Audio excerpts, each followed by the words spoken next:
growing up, we would always go out and get a real tree, and like a live tree, and we would have it throughout Christmas. What we would do is at the end of it, after Christmas, on New Year's Day, we would take our Christmas tree outside in front of our house and we would burn it.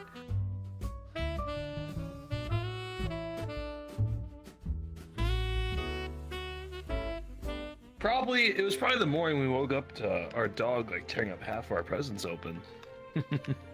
It's just hilarious, it was 3 years ago. Woke up one morning, we all walked downstairs, and I see my dog just going against all around the paper.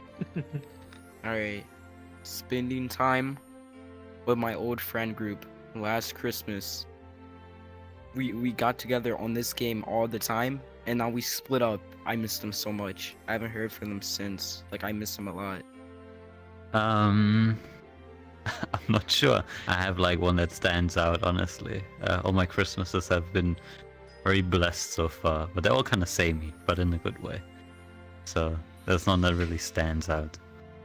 That's a tough one. And it's a fun one, but a tough one. I've had so many pleasant memories with my Christmas, like with my family and stuff. I mean, I guess the one that stands out, it was like, the one that stands out is it was like maybe 5 years ago or something.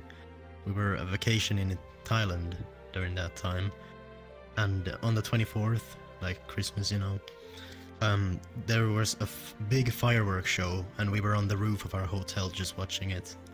And it was like a really weird moment, since I'm used to snow in Finland during Christmas, so it being really fucking hot in Thailand kind of made it fun. So I guess that's the one that came to mind. My favorite Christmas memory was when I was like 8 or something like that, right? And my sister and I wanted mice for pets, and we kept begging for it like the entire year, and my parents just kept saying like, wait and see, maybe, stuff like that, right? And I think we ended up asking Santa for mice, right? We wrote a letter or whatever. And then what happened was, on Christmas Day, we got a letter from Santa that was very clearly typed out on a computer. That was like, I'm not gonna get you mice, but maybe you guys would be better off with a gerbil. And we were like, this isn't Santa. We knew. That was the day we found out that Santa's not a... Well, okay, I won't say it in the video, but you know. You know what I mean. That memory was the day that I found out that something happens with Santa when you get older. I ended up getting mice instead of gerbils, because that's what I wanted. And I had my mouse for 2 years. She outlasted all 3 of my sister's mice. Her name was Sophie. We're gonna turbo mine. Favorite Christmas memory? Give me a minute.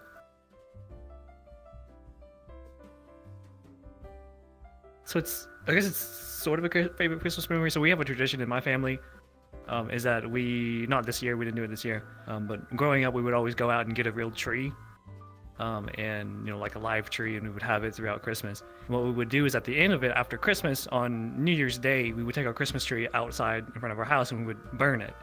A couple of purposes for that. The first one, it's sort of like like ringing in the new year, so out with the old, get rid of the old, all up in smoke, all that sort of thing. And the second thing is that it was a lesson that Christmas trees are very, very dangerous if they catch on fire inside of your house, because that thing will go up, in like 10 seconds. And I remember one year we did it, and there was so much like condensation, or it was so, I guess, humid or something that morning, that when we burnt it, it went up in smoke, and then it immediately formed a rain cloud and rained right back down on it. I thought that was pretty cool. I don't think I have one. I was just about to say I don't have one. Ooh, That's a tough one. that is an actual tough one. Okay, for me, my favorite Christmas memory, it's not my favorite, but it's like sad / it was a very nice time to receive something. So, Unfortunately, my nana basically my grandma away from my grandma because my grandma didn't live with us. She was diagnosed with pancreatic cancer. Unfortunately, she was like closer and closer to Christmas. She was not doing so hot. So yeah, it was unfortunate. So halfway through, I really wanted a Nintendo Switch. Like the Switch just came out, I really wanted the Switch. So we used a placemat in place for a Switch, like it was representing a Switch. My mother said, if you do good, this placemat will be here like come December. But if you don't, and it's away, then you're not gonna get it. So halfway through Christmas, around my birthday, she got very sick, and I remember saying goodbye to her, and the only thing I remember her saying was, "You can take down the mat on the refrigerator." She said it like 3 times, and I'm like, okay. So I went home that night, and my mother came home, and she unfortunately passed away. But that's how I knew that I got the Switch. It's a very sad Christmas memory, but for me, it's very, very special to me because it was like a very final gift from my Nana before she passed away, and it's very special to me. Aww. Let's see here. Favorite Christmas memory has got to be,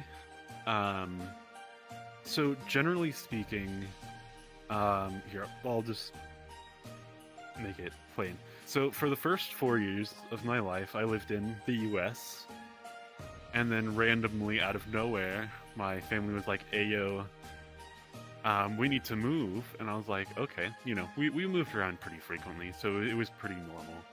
But I was like, "Where are we going?" And they said, "Oh, we're not going to somewhere in the US." And I was like, "Oh," and I was like, "Where are we going then?" And they were like, "We're going to Shanghai, China." And I was like, "Okay, all right, I don't know where that is, but I'll go." I was 4 at the time, so I was like way down, not knowing how big of a deal that was. But leading into the 4 years after I resided in China, for Christmas, I got a note from my parents.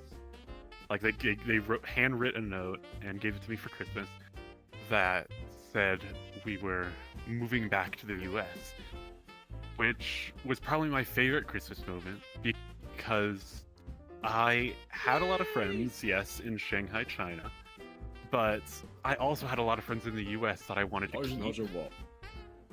现在我有冰淇淋，我很喜欢冰淇淋。But 速度级你做冰淇淋。